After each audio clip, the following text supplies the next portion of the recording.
Apalaelo neni sabate amti tonti. Apalaelo neni sabate amti tonti. Karazany ohatran'ny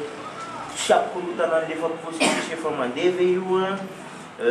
typiavina zany dia hoe efa irréversible aloha le communauté internationale ao anatin'le élection karaha tika hoe ho arosy le izy ohatran'ny karazananao hoe faux signe zany ny etat malagasy mba ho fitondrovana le souveraineté nationale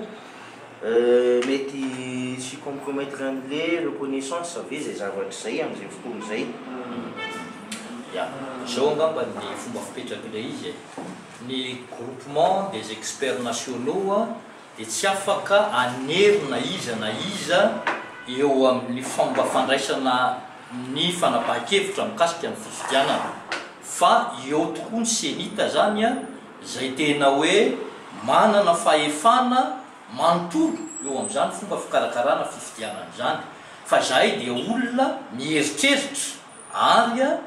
efa avy ny adity fifidianana zany ary mahita ny zavatra mahazo ny vahoaka malagasy amin'izao fotoana izao dia ny anay zany tolo-kevitra fotsiny ihany zany ny anay zany fa zay tsy hoe zay akory ny karakaran'le fifidianana na hoe izahay no anao an'le fifidianana fa amafisinay fotsiny fa ny fifidianana dia azo atao raha ohatra ka tianao atao amin'ity taon'ity zay kosa zany dia amafisinay zany amin'izay mba fantatray mikasika an'le fifidianana zany izay ary ny rahantsika mahita dia io zavatra fahantrana mafy be zay mahazo ny vahoaka amin'izao fotoana izao io rahantsika mahita ka raha ohatra ka ho ataontsika ny insécurité ary raha ohatra ka ho ataontsika amin'ny herintaona le fifidianana zany afaka folo volana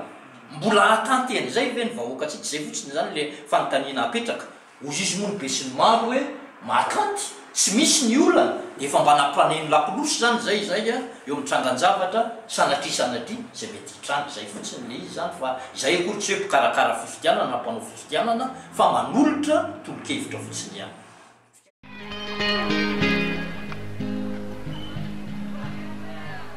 Apalaelo neni sabate amti tonti. Apalaelo neni sabate amti tonti.